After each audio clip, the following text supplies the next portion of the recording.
Well, hello everyone, and welcome to LEMD's educational series. I'm Honey Sagari, founder and CEO of LEMD, and we're so excited to have you with us as we continue our mission to help people live longer, healthier lives. At LEMD, we believe in empowering individuals through education, community, and innovative healthcare solutions for vibrant living. Today, we're turning up the heat.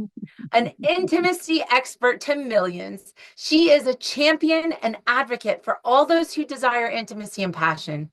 She's created hundreds of techniques that transform having sex into making love and is the world's most well-respected sexual biohacker. Meet Susan Bratton, everyone, the world-renowned sex specialist to millions and one of the leading voices in the realm of sexual wellness and vitality.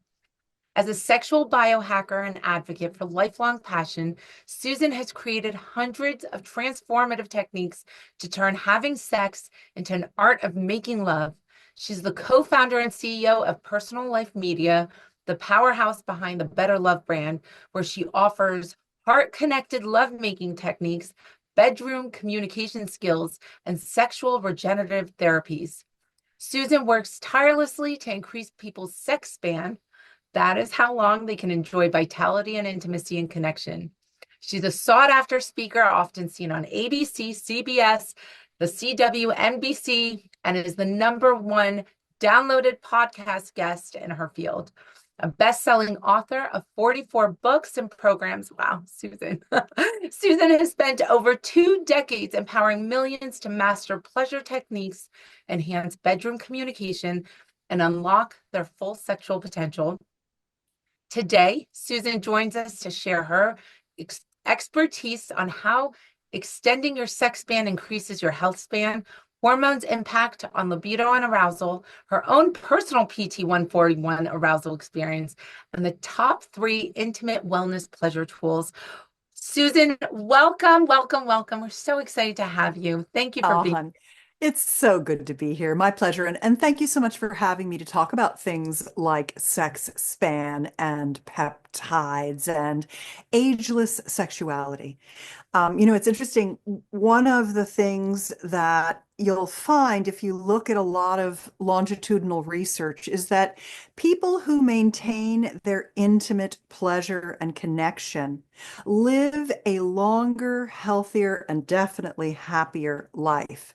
So, whenever I can get in front of a group of people who value their intimate pleasure and connection, I am thrilled because I just want to live to 100 and be sexually active until 100. And I see no reason why I can't. I'm 63 and having the best sex of my life. So it keeps getting better your whole life long if you keep it in good shape. And so happy to be here.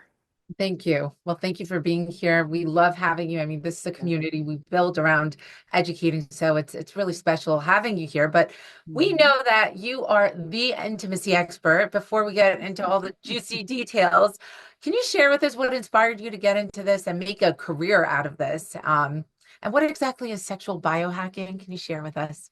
Yes, sure. Of course. My pleasure. When I was 42, I had a successful career and I was married for about a dozen years. I'd gotten married at 30. And my intimacy with my husband had waned because it wasn't satisfying for me. I hadn't learned how to have orgasms from intercourse. And so I just stopped wanting it after 12 years. And my poor husband, he didn't stop wanting it. And so we said, well, let's try to figure out what we're doing and how we can do it better so that it's mutually pleasurable because I wanted to have good intimate connection. It just wasn't satisfying me. We went to therapists and we went to intimacy workshops. And those intimacy workshops really taught us very quickly that sex is a learned skill that takes practice and information, that the body's operating system works very specific ways, that um, the techniques are repeatable across our population of humanity. And that just made me want to bring that to the internet.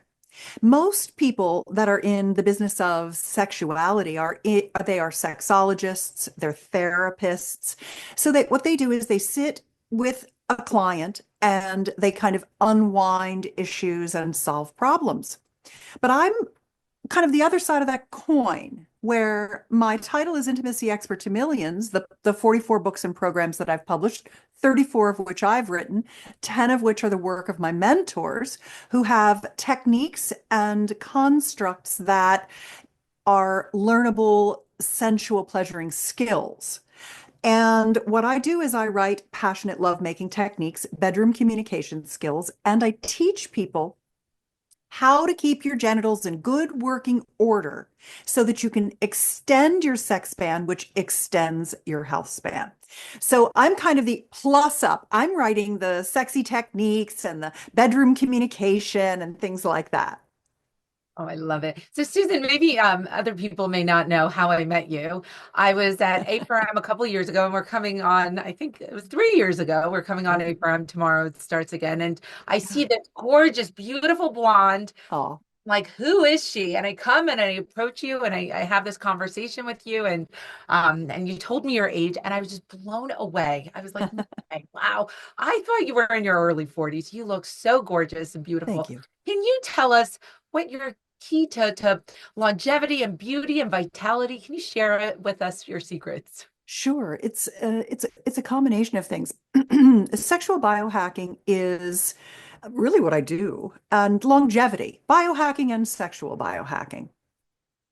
Biohacking came from the world of longevity. And it's this notion that we actually have control over our health span, that it's not enough to increase our lifespan. We don't want to live longer if we're not going to be healthy.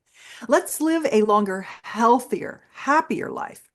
And my area of expertise for teaching other people is in the area of sexual biohacking, which is you can think about it like a continuum where you start with regenerative therapies. Often what you're doing is you're essentially reversing the atrophy of aging, which is everything from loss of nitric oxide, loss of hormones, atrophying of the tissue, loss of lubrication, loss of erectile function, loss of sensation, all of these kinds of things. It includes incontinence, it includes loss of desire, loss of libido, difficulty with arousal. All of these things can diminish over time. But you can pretty much fix all of those things with techniques, treatments, practices, strategies. And so what sexual biohacking is first, it's the regenerative therapy part of the spectrum. And that is, let's fix what's broken. But then you can go beyond that to take yourself to higher levels of performance. Let's look at it that way. Optimizing your mind body connection to be even better than you would have had you just gotten back to healthy. And those kinds of things are male enhancement, female enhancement in natural ways, as well as things like orgasmic cross training, because the body can have over 20 kinds of orgasmic pleasure, locations to touch, techniques to use, objects of desire. So, one of the things that I talk a lot about is orgasmic activation, where we might have one path to pleasure, one path to climax, but there are myriad paths, and there's ways to activate and enliven and awaken all of your tissue so that it gets more signals to your brain, which we all have heard your brain is your biggest sex organ, but why? The Mhm. reason that it isn't just the emotional aspects of how you feel, which is really in the domain of desire. Do I feel sexy? Do I have an attraction to my partner? It's also physiologic, where there's a lot to think about when you think about your libido, which is your sex drive, your health, the physical health of your body. you think, okay, oh, my libido's low because my hormones are off. Well, that's part of it. But vascularization, blood flow, is an equal partner in the bed of great sex.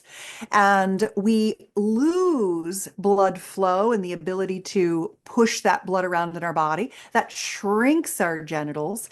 When we get blood flow back, we can activate more tissue when that tissue is flush with blood, and women have as much erectile tissue in our vulvas as our male bodied partners do in their penis. And I'd love to talk more about that if you'd like to. But when we are able to get the blood in and get that activated and get that tissue plumped up, really juicy, then it has more surface area that sends more signals to the brain.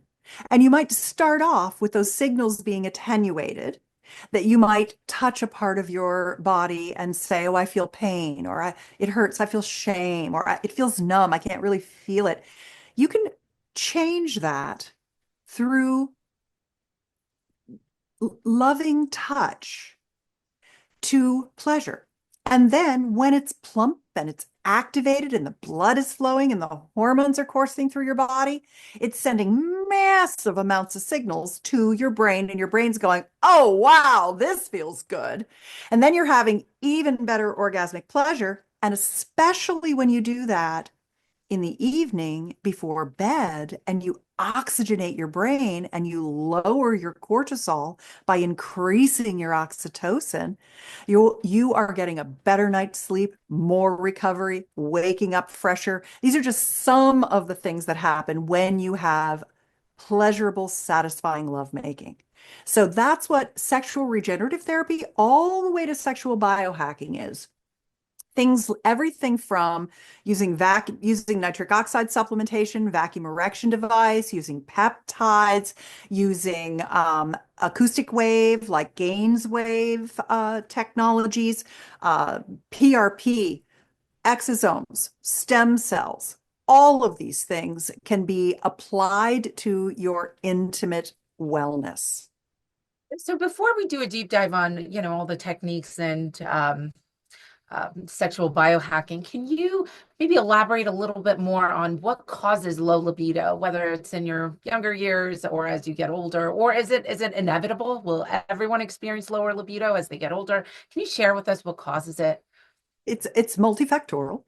Of course, like everything, every person is a, perfect little unique snowflake with entirely different experiences in nature and nurture. Everything from genetic SNPs to lack of information when they were raised to traumas, et cetera, can all be cofactors in loss of libido. One of the things that I like to do is I like to describe the difference between libido, desire, and arousal, because we use the words interchangeably, but they're actually quite different. And it gives you a good construct to think about your overall sexual wellness. Libido is your body. It's your lust for life. It's the hormones, the blood flow, the atrophy, all of those kinds of things. The pain, the shame, the numb, all of that stuff. And when you don't feel well, you don't have a libido. So low libido is often something that has been caused either by the two most common issues are poor health or unsatisfying sexual experiences. You don't want sex if it's not any good. If it's good, you want it. And in our country, we are an extremely sexually censored country, not for pornography. That's completely available. But, and in the media, the way that they show sex is it's not female pleasure oriented. It doesn't show you what to do. So pretty much everybody's kind of the blind leading the blind in the bedroom because people like me get censored, but pornography, you can just go watch all you want. And Time Magazine recently did an article about pornography where there was a study they quoted that said that they sampled 340 different random clips of pornography, and 96% of it showed degrading acts to women. And the problem is that, especially our kids, they're growing up thinking this is what sex is because they literally don't see heart-connected, passionate, conscious love making. So we do come from a deficit in that area where fear, lack of knowledge creates a lot of fear.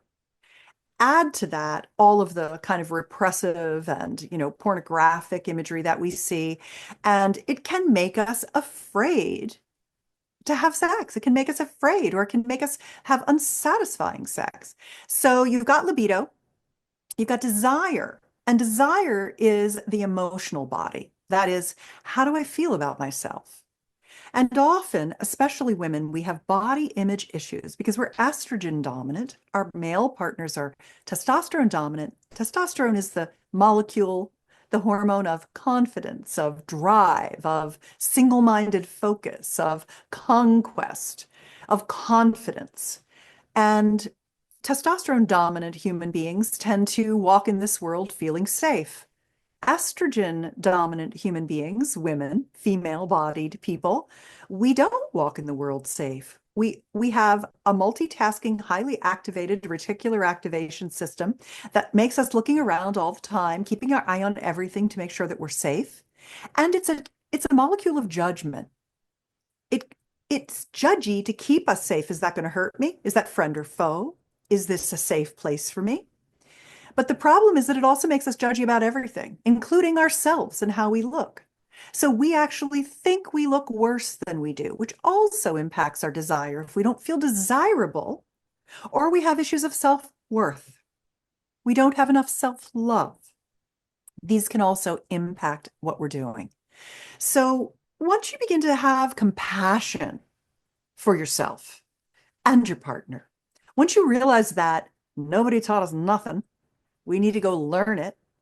It's interesting. And this is why thank you all so much for being here today with LEMD, because most people are so triggered by sexuality, so afraid of it. So a in a very small space around what is okay, what is possible, that if you take 100 people, maybe, and I'm being very generous here, 15 of them will think about their sexuality as a part of their overall maturation and personal development, and that they feel empowered to actually do something about it. You'd think, oh, sex sells, sex everywhere, everybody wants sex. They don't. It's been really quashed in the world as a control mechanism, frankly. And so those of you who are here, you're the fighters. You're what I call the sexual seekers. Those people willing to say, if I learn more, I'll get better. It's all practice. The more I know, the better I get, because that's what it is. So I hope that answered your question.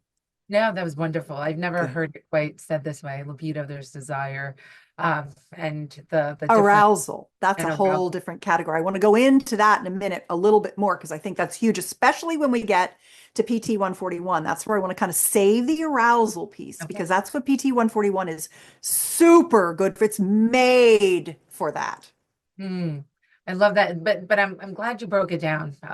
There's testosterone, there's estrogen, and both of We them all play. have both. Yes, exactly, and they both play such a critical role in our sense of desire. Now, you mentioned on one of your shows, as I was doing some research, that by extending the sex span, someone can have great sex well into their hundreds. Wow. Yeah. So what exactly is sexual health span and how can we extend it all the way into our hundreds?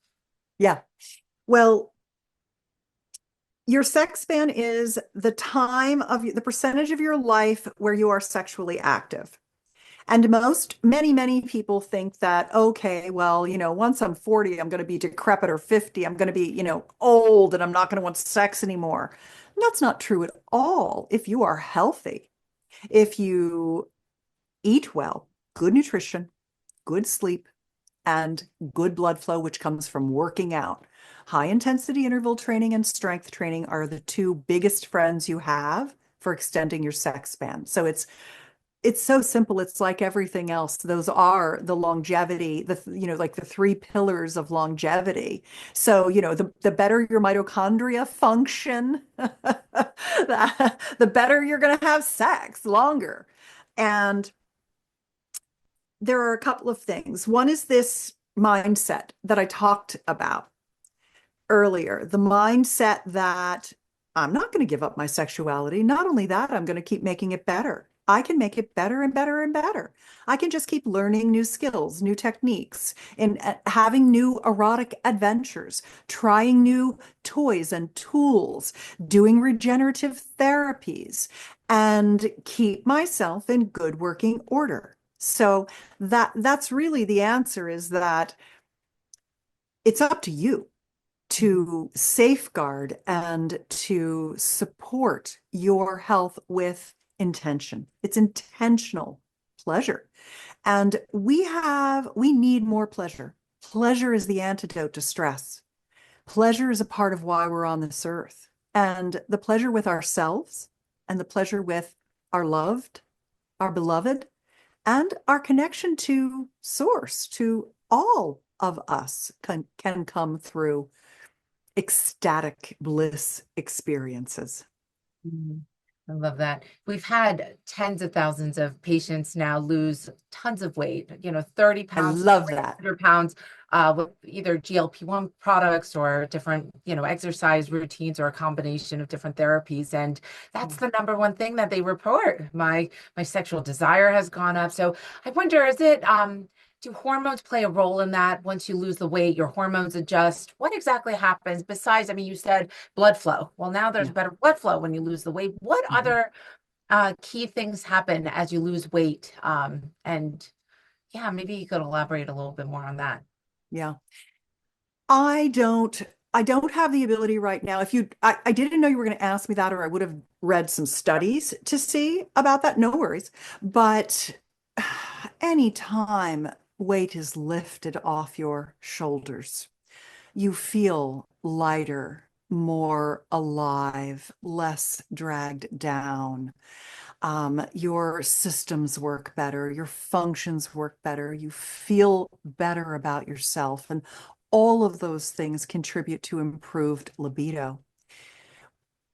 When part of my focus on working out is the high intensity interval training. So I get that blood pumping, pink in the face, so I get the blood pumping to the edges of my body.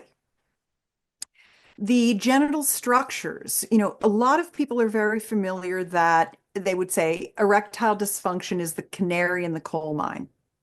You'll notice diminished firmness of penile tissue as an early warning sign for atherosclerosis, which is the fat getting caught in your vascular system and then calcifying so that you get hardening of the arteries. That's a common term for it. And when the way a penis works is so interesting. The blood flows in pretty quickly. Male bodies have what is called, I love this word, fast acting hemodynamics. It even sounds masculine. Hemodynamics, it's like, it sounds like it should wear a cape. I'm hemodynamics man. And what it means is that, and I'll show you some interesting pictures here. So this is a penis, obviously, anatomically, and so here's the penis. This is the suspensory ligament. This is the prostate, the bladder, and this is the testicles. And these inside the penis, it's almost all erectile or spongy tissue. There are 3 spongy tissue chambers in the penis. And the blood flows in and it locks off, it pushes closed and holds the blood in and locks it in. But if you have hardening of the arteries, you have plaque on the penile arteries, you can get the blood in, but it seeps back out. That's called venous leak, and that's the number one type of erectile dysfunction there is. It's the most common. But here's what's very interesting is that women suffer from erectile dysfunction too. There's 2 things I want to tell you. One is that about half, not exactly 50, and everybody's different, but about half of the erectile tissue is inside a man's body, not outside. So double the size of a penis, and it goes down toward his testicles. If I think about that like a banana, and I peel the banana, the fruit of the banana, it's all erectile tissue. It's very, very similar. But then if I take that erectile tissue and instead of banana shape, I curve it up to a point. So it's like a teardrop. That's the same amount of erectile tissue that women have in our vulva. And I want to show it to you because it's so interesting. So here is, you didn't know you were going to get pictures, did you? I know. Well, I was like, man, there you go. Only half of what you got is exposed. So I that know. That's like a hallelujah moment for 99% of guys. They're like, what? I'm twice as big. I'm gonna double the number. So here's our beautiful vulva. So we have the mons at the top, the outer labia underneath the pubic hair. We've got the clitoral hood, which covers the shaft of the clitoris, the clitoral tip or glands. That's exactly the same as the shaft and glands of the penis. And then here is the inner labia. When you open the inner labia, that inside is called the vestibule, or it's like a porthole, the little vestibule.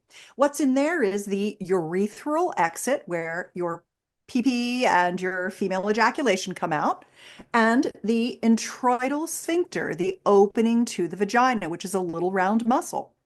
So that's what all of this is. But if I peeled away the top and showed you what's underneath, this is what it looks like inside there. And these blue and turquoise chambers are the blue and turquoise chambers of the penis. Look at that. How come nobody taught you that in school? So here is the clitoral tip, the glands, the shaft, the arms called crura, the legs called vestibular bulbs or bulbs of vestibule. And this is the urethral canal. People colloquially call it a G spot, but it's not a spot, it's a long spongy tube. This is the perineal sponge down here. Perineal sponge, it's right underneath. It's between the vaginal canal and the rectum, a little spongy tissue. And so all of this is our spongy tissue, our teardrop shape. And when women think about their pleasure, they think about the tip of the clitoris. And you've probably all heard of that's just the tip of the iceberg. Well, I just showed you the iceberg. And we have as much erectile tissue volume as our male-bodied partners do. And we need that tissue to get plumped up. Or what happens? It's flaccid. And how many signals is it sending to the brain? Much less. Plump it up. You've got all this surface area. And when you touch it, it feels so much better and sends all those signals to your biggest sex organ. The problem is that for both bodies, as we age, those tissues atrophy, they shrink. So we need to reverse them with things like Gaines wave, penis pumping, vulva pumping, really stimulating new tissue growth, using exosomes, using PRP, even using stem cells. These are the things that, and honestly, taking a nitric oxide supplement is kind of like ground zero. You want to do that. By the time you're 50, you have half the nitric oxide production you used to have when you were 20. And nitric oxide is the gaseous signaling molecule that pumps the blood to your brain when you're doing your work, to your heart when you're working out, or to your glutes or whatever, your quads, or to your genitals when you're beginning arousal. The problem is that women's erectile tissue doesn't have fast-acting hemodynamics. And so it takes him a couple of minutes to achieve an erection, sometimes sooner, because he has nocturnal erections all night long if he's healthy. He wakes up with morning wood. It's very easy for him to fill that tube. It's such a straight shot. But you can think about women's genital structures like an English muffin, where you know how you get an English muffin out of the fridge and you cut it in half and you stick it in the toaster and it pops up and the thing still looks raw. So you have to press it down again. Second time it pops up, it's nice and brown. Okay, good. But then the butter's hard. You cut the butter, you stick it on the muffin and you smush the two pieces together and then you wait until all that butter melts into all those nooks and crannies. That's our genitals as women. We need 20 to 30 minutes to get the full erectile function such that intercourse feels orgasmic to us, oral pleasuring feels good. And so the number one technique that will help you with that is massage, using your hands, your partner giving you massages, or using some of these types of tools. This is the Pulse Queen. I have these at drivedesire.com. Everything I show you will be at drivedesire.com. It uses pulse plate technology. And what it does is it actually sends signals through the skin deep into that erectile tissue to draw the blood into it. And it's wonderful. This one is an alternate one. It's just called the Vibe, believe it or not. It has the simplest name in the world. It's very, very quiet. So if you're living with other people, you've got kids in the house or what have you, so be super stealth. This one is a very, very quiet external vulval vibrator. And what helps is that these really prime the plump and the pump for your pleasure. They're very highly orgasmic tools, which is very nice. The more orgasms you have, the easier your body can get to them the next time. The more frequently you fill up all of that erectile tissue, the easier it is to get to the next time. So that's kind of the use it and lose it piece of this, is you want to keep all those, keep that blood flowing. But before we get into more techniques, because we want to know, do men and women feel the same sensation when it comes to an orgasm? Do we both achieve orgasm in similar ways? Does it feel the same? I think a lot of women want to know that. No, or women more complex? We have different. I mean, I recently heard you say quantum orgasms. Do men Yeah. have the same ability as we do? Can you talk about Yes. orgasms a little bit more? Yes. One of the interesting things is that we have what are called homologous genitals. And that means I'm using a lot of sciencey conversation here because I think my audience is a sciencey audience today. And what homologous means is we have the same parts arranged in a different order. So the clitoral shaft and the clitoral glands are the same as the penile shaft and the penile glands. They're just a slightly different size. And that's so interesting. Although you can improve the size of your clitoris if you're having vanishing clit or hidden clit or diminishing clit, which you do get, many women do get that. You can apply testosterone cream directly to your genital structures, and that will tend to get it meatier again, build back that tissue and sensation. Because when it shrinks, you lose sensation, you lose vascularization because you've lost blood flow to tissue. And so the nerves ride along with the capillaries. And when the capillaries retract, the nerves retract too, and you have difficulty achieving orgasm, sensation loss, and things like that. I have to remember what your question was. Your question was You men and women men and women. yeah. Yes, so homologous. So we have the same parts in different order. Our bodies work the same. Masters and Johnson in the 60s said orgasms look like that chart where you go up, up, up, up, up, up, up. You have a climax and then it drops off and you have to have a refractory period. That is what the chart looks like for a male ejaculatory orgasm only. We have over 20 kinds of orgasms that our body can have, both penis owners and vulva owners across the spectrum. We can have all 20 kinds. And the 20th one is wild card. There are orgasms I haven't even discovered yet. And we can learn how to have them, because I was talking about that orgasmic activation where you don't feel anything. And then with loving touch and sensation, consistently delivered, you begin to bring that tissue online. The nerve endings, the corpuscles, the mechanoreceptors begin to respond and send signals to the brain. You create new neural pathways. So you can actually orgasmically cross-train to have all different kinds of orgasms. Men can have full body, male, multiple orgasms. The only difference between the two bodies is that men have a P spot, which is the prostate, and females have the G spot, which is the urethral sponge, and stimulating those areas is very, very similar and feels very, very similar for both parties. So once you begin to think, oh, wait, you mean I could have those orgasms, I just haven't yet? Oh, my body's just like everyone else's body, and Susan has written the steps to have them, and I just need to do those things. And I try it a few times and then I'll experience it. Yes. So there are many kinds of orgasms to be had, from core-gasms to belly-gasms to foot-gasms. We were talking about that earlier, using the feet as something that's very, very erotic. To expanded or quantum orgasms, which is a stroking technique, to female ejaculation, which all women can do. Just like men urinate and ejaculate out of their urethral canal, out of the tip of their penis, women do that right out of their urethral exit in the vestibule.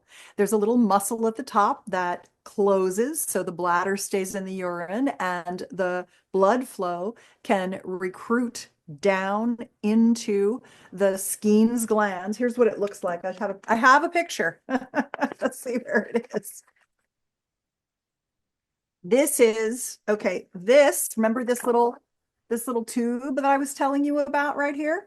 This is what it looks like blown up. And these are the Skene's glands. So your vagina and your urethra recruit liquid from blood plasma. The blood plasma will come down, the liquid will come down into here, prostatic type of fluid, and you'll have a contraction and emit the fluid. Some women do it naturally. For some, it's a learned skill. It's the same in your vagina, where your vagina is not a gland like the prostate is a gland and a muscle. The vagina is only a muscle. And it has a lot of vaginal mucosal lining in it.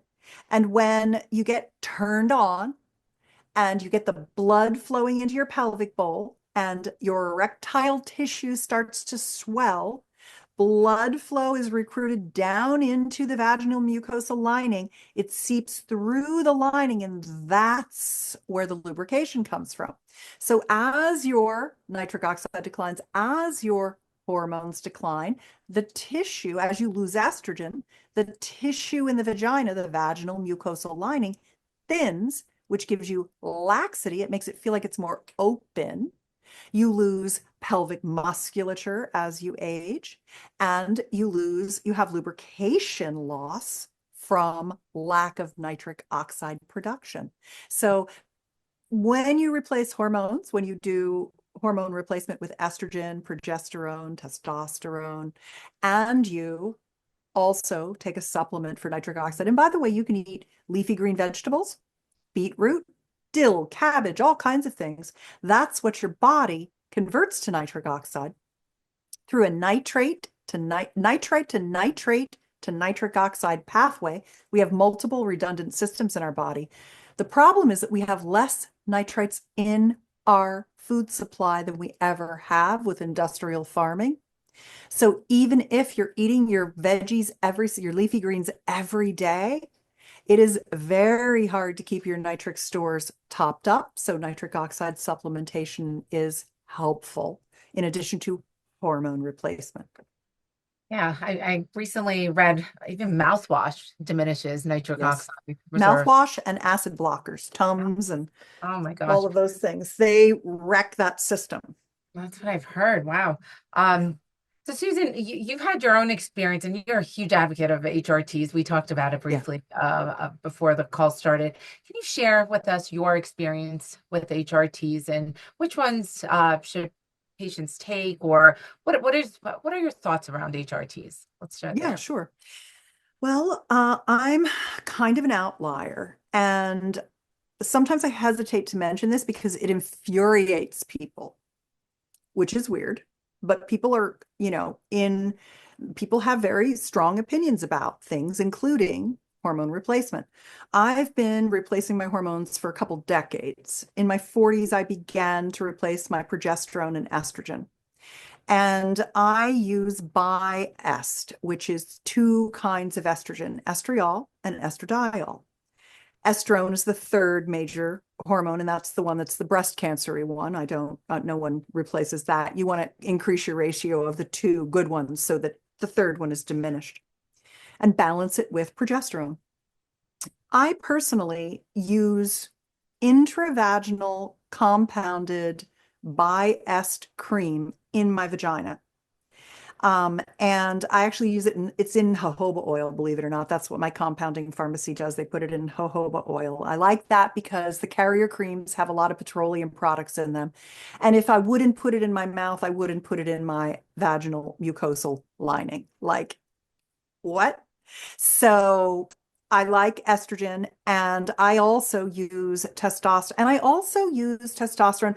I use another estrogen product. It's called Globilo. It's a Biest cream. It's a vaginal serum, but I actually use this on my face, my neck, my chest, the back of my hands, my forearms, for helping keep my facial skin kind of plumped as well as my vaginal skin. Then I use testosterone in shea butter on my clitoris to keep it meaty and strong. And that's how I take my testosterone. And I really like to take testosterone because I bodybuild, I strength train, and I also like the fact that one of the things I'm really focused on, this is something that a longevity expert said, that longevity is really the three M's: mitochondria, so cellular health; muscle, so strength, especially big thighs and arms, strong as you can get them. So you sail into your old age very strong; and mindset. And it's those three things that keep you young. So for me, testosterone is very good because it gives me confidence. In addition to making me feel more pleasure, it helps with muscle building and confidence. And I really like how I feel on testosterone. I don't take oxytocin, but many people do. What I do is culture my own homemade yogurt out of Lactobacillus reuteri, and it lasts in the fridge for like a month. And it's what I put in my morning smoothies with my protein and my antioxidants and my collagen and things like that before I go work out. And the Lactobacillus reuteri in my gut is what generates the oxytocin that I get from being held and connecting with my partner. And what I like about oxytocin is that it is what makes it lowers your cortisol. It helps you sleep, so you have better recovery. So these things are also interrelated. If you've taken antibiotics, you've likely killed off the bacteria that makes oxytocin, and you're probably a low oxytocin generator. When you start filling up with oxytocin, you feel much more you have this ability to love more deeply, to connect your heart more strongly to your partner. And it also makes you annoyed with people less. And in our polarized society, it's a benefit. Now, because I have been doing these things for decades, one of the things that is interesting is that I think I have pretty good just genital function, sex organ function, because I still have my period at 63. So I'm in good shape from taking good care of those things. And this is what annoys a lot of people. They're like, that's wrong. You shouldn't be doing that. Why are you doing? I'm not doing anything. I'm just keeping my hormones topped up. I use Dutch test. I'm tested twice a year for my hormone profiles. I've got a doctor who works with me all the time. And so I still menstruate. And that freaks people out. They're like, why would you want to? It's so horrible. I can't wait till I'm done. I can't wait till this is over. And I'm like, I don't know. I like to menstruate. I feel like it is a part of the signals, they call it the fifth signal, of longevity for me as a woman. So I don't mind it at all. It feels vital and healthy to me. But I'm not telling you what I do to have you do what I do. I'm only telling you what I do so you can factor it into your own decision making for your own life. You do you, and I'll do me. Well, no, thank you for sharing that. And I'm still in my 30s, and we have a diverse age group. We have, girls and women as young as 20 on our in our program, and we have, perimenopausal, menopausal ones. So at what point should you start hormone replacement therapy? What is your recommendation? How soon should you start in your early 30s, or at what point is there a cutoff? What are your recommendations around that? I think anytime you have an inkling that your hormones might be imbalanced, you should talk to your doctor and get your testing done. So that could be very young. I mean, there are young women with endometriosis and polycystic ovary syndrome that should be monitoring their hormonal profiles early. Women, as they enter perimenopause, menopause, should be getting baseline tests before they get to perimenopause. Because if you want to do hormone replacement, it's good to know what your optimal numbers are. Because when you take tests from from testing facilities, they're giving you their testing numbers, but where you are and how you feel is what's most important. And that's one of the other reasons why often I prefer and recommend my friends to start on things like creams and patches and oral pills and that type of thing before you move into things like pellets, because you want to be able to titrate. You want to be able to dial it up and dial it down. I was driving down for an appointment a couple of days ago, and I was moving into another lane with my car. And honestly, you guys, I've been married 33 years and my husband does all the driving. I don't even drive that much. I work from my home. And so I'm not a bad driver, but I just don't drive a lot. And I was pulling into a lane, and I another car was merging into the lane exactly, and I was like, "Oh, I gotta let him go." He had a Maserati. I had just a dumpy old car, and it was so funny because I got scared. I felt that ooh kind of scared, and I went, "Oh, I need to up my testosterone." I don't like that feeling. That's the feeling of diminished testosterone, is being scaredy cat, being like a little old scaredy lady. And so the next day I was like, 2 clicks today because it gives me confidence. I love that you bring that up, because I think so many times, especially as women, postpartum women, right away they put us on the Wellbutrins and the Lexapros, and no one bothers to test our hormones to see Yeah. what is really happening. Maybe it's just an imbalance of hormones. And I know for me, I'm on pregnenolone, DHEA, and progesterone, and Yeah. seen a huge difference in my mental Good. clarity and just the changes that I'm experiencing. So I think it's a great idea, and thank you for the advice that you're giving around checking your hormones. I think it's so important, especially for women. Now let's talk about PT141 and peptides and alternative Great. therapies. What Please share with us your experience around PT141. Generally, I love the category of peptides. I think they are incredibly innovative. I love the amino acid chains for particular functions. They have a very precise construct, which appeals to me. And I've used all kinds. I've used everything from growth hormones to ipamorelin to sermorelin to BP157 to, I mean, just copper peptides, all kinds of peptides for various reasons. And I really like them a lot. And I've had the pleasure of experimenting with both intranasal and injectable PT141. And what I've noticed, it's very interesting because it was actually discovered in Australia because do you know this story about the how PT141 was discovered? Thought it was a gentleman that was trying to give himself a tan, and then he experienced an increase in libido as a result of it, right? Is that the right story? It's similar to Yeah. that. Okay. Because the Australians have sunburn problems down there, it's a sunburned country. They were looking for something that would provide protection from sunburns. And the PT-141 works on a pathway of your body called the melanotan pathway. And it's melanin. It's part of the melanin regulation system. And they were messing around with it, and it's kind of got that similar story to Viagra, where they realized, oh, okay, if I take this, I could get tan. I will get tan. And they say we're experimenting with, if I'm tan, how will that affect, the sunburn? But the side effects were that they were getting erections. And that's how this whole thing developed into even things like Addy and Vyleesi, which are now pharmaceutical versions. And it's not necessarily that they're the pharmaceutical version, that they're any different than the peptide. They just have like an injector kit.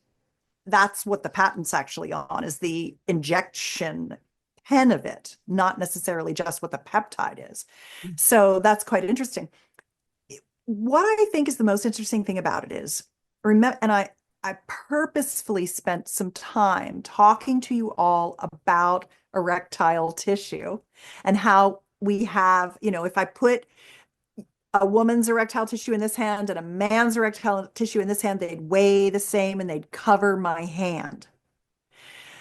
Well, that's blood flow that plumps them up to get those signals of pleasure to the brain. If you asked a man, do you want to have sex flaccid or hard? He'd be like, hard. Flaccid doesn't feel like anything. Yet we women have been having flaccid sex most of our life because it takes 20 minutes of good pleasuring to get us where our guys get in 2 minutes. And so often women have just been rushed to intercourse, and then they wonder why they could take it or leave it after a while, which was kind of my story. What's interesting is that when you want to get an erection, and let's focus on clitoral erections for this particular conversation, that both work, but clitoral erection, you can do it from the outside in or the inside out. If you do it from the inside out, it's called an everted erection. Everted means from the inside out. And you can get that through, there's a system in your body. The system in your body is that your mouth, lips, tongue, throat, tip of nose, sides of neck, ears a little bit, have erectile tissue in them. Your breasts and nipples are on the system and they have erectile tissue. If you pleasure your breasts, they'll swell and the nipples will get bigger and they will create more pleasure. So when you're making love, one of the very best things you can do to get started, to begin to climb that 20-minute arousal ladder, is kissing and breast play. When you do that, you begin to create contractions down in your pelvic bowl that begin to shunt the blood down into all your erectile tissue. And that begins the process of turn on. And PT-141 it feels in my body like I had a hot makeout and breast pleasuring and nipple gasms. That's what PT-141 feels like to me. And a yoni massage. Yoni, Y-O-N-I, is a tantric lovemaking word. And it means all of the women's genital structures all together, all the parts, not the vagina, not the vulva, but everything, the clitoral structures, the whole thing, and her spirit, her power, her portal, her goddess energy, her connection, her joy. That's what yoni is in the tantric lovemaking world. And so I love that word because it's very inclusive of all the parts. It's not just her vagina did this or her clitoris did this. It's like everything. And yoni massage, whether you're using hands or you're using toys or tools, as I like to call them, that helps you from the outside in. And the kissing, the breast play, the PT-141 helps you from the inside out to get this incredible engorgement, which is erectile function. So one of the things that I think is so neat about PT-141 is that you can isolate it. You can just take it and you can feel that tissue getting more engorged.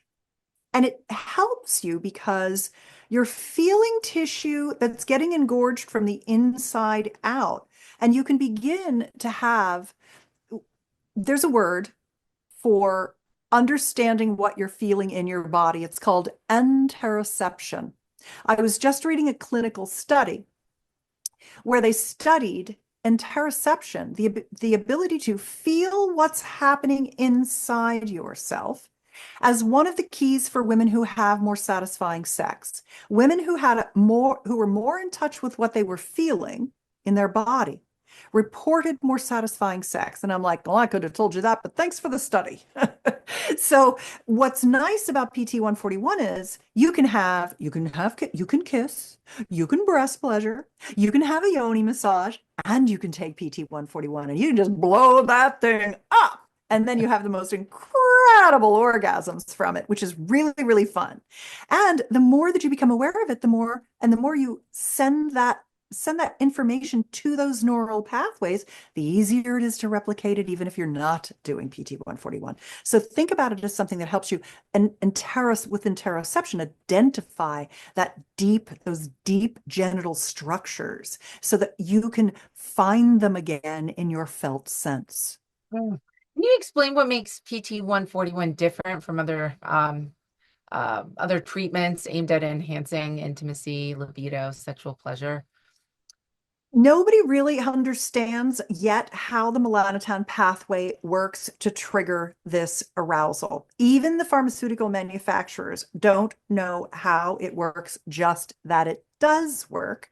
And it's become FDA approved for hypoactive desire disorder. So that's all the information we have at this time. I can't tell you how it works because nobody knows right now. We don't have the information yet. Yeah, and what's special about it is that it's approved for women and men, both. Yeah. Whereas, other treatments like Viagra, Cialis, they're specifically for men. So it's great. It's a great tool. Thank you for elaborating on that. Well, you mentioned Somorelin, that you take Somorelin and I I believe had, you yeah. take NAD. Does Yeah. that help at all with some people are saying that they experience more libido and excitement in the bedroom? Does that help at all? Well, sermorelin is a precursor to growth hormone, and growth hormone is absolutely fantastic. I would be soaking in it right now if it wasn't so expensive. It's quite expensive to buy growth hormone and to take it because it's really for children who have stunted growth issues of various kinds. But man, growth hormone is a nice thing to take. So activating it with precursors like ipamorelin and sermorelin are very good. My libido is such because I have such satisfying sex and I'm in good shape and I have a lot of dates with my partner every week and things like that, 2, 3 times a week. We're busy. I'm not like a nympho. I really enjoy my pleasure with my partner. We carve out time for it. 7 o'clock tonight, we've got a date. So I don't know that it affected my libido, but I'm, I'm an N of one. I love that. Well, as we wrap up, Susan, is there anything else you want to leave with our speakers I and brought anything something else you want to share? for you. Yeah, I brought something for you. This is a little book that I wrote called Hot to Trot 38 Fascinating Facts That Supercharge Your Sex Drive. And because now you know there's libido, desire, and arousal, and you've heard about things like vascularization and nitric oxide and all of these types of things, I thought this would be. Oh, I'm sorry you bought the book. I'm going to give you a download link. If you can cancel it, I'll give you the download link if you want a PDF. Well, you could have the physical copy, but hottotrotbook.com. Would you mind writing that in the chat window for me? Hottotrotbook.com. Grab that as my gift because the 38 fascinating facts that supercharge your sex drive, I think, are, helpful. Some will be review from this conversation. There'll be some things in here we didn't have a chance to get to. So I thought that would be the best thing for you today. And thank you so much for having me. I hope it was not too nerdy. And I'd love to know Perfect. in the comments anything that was like the number one thing you learned would be what's most interesting to me is what was your aha moment or the little tidbit or the takeaway or the action item. I just love to read those so much. I'm going to have to read those before we all get off this call because that's what helps me do a good job for you, which is Oh, I why love I'm that. here. So I hope I did. And And thank you so much for drive having me. to desire.com. Is there where else can our viewers catch you if they Yeah, want, sure, they sure. follow you? Yeah, drivedesire.com has a lot of the links, probably everything I've talked about. That's kind of my repository. So people are like, "What's the link?" And it's like, don't worry, they're all here. But if you liked what I had to say and you're enjoying this information, you can sign up for my email newsletter. I send it out twice a week with passionate lovemaking techniques and bedroom communication skills. It's chock full of free information, downloads, ebooks, techniques, all kinds of things at betterlover.com. And you can follow me on Instagram by my name, which is Susan Bratton. And you're welcome. If you have a question for me, you can just reply to any of the Better Lover emails. They go right to my inbox. So if there's something that you want to ask me about that I didn't cover or something I said you didn't understand, feel free to ask me anything and I will get back to you. Your questions make me good at what I do. So it's really my pleasure. So that's betterlover.com. Thank you so much again, Hannah. Thank you, Susan. Yeah. Thank you all so much for joining us. Thank you, Susan, for being here. This was super educational and fun and exciting to talk about. I think it's Yay. turning up the heat here. Thank you all. Have a wonderful, wonderful night, and we'll see you next week. Thank you, Susan. Take care. Thank you, honey.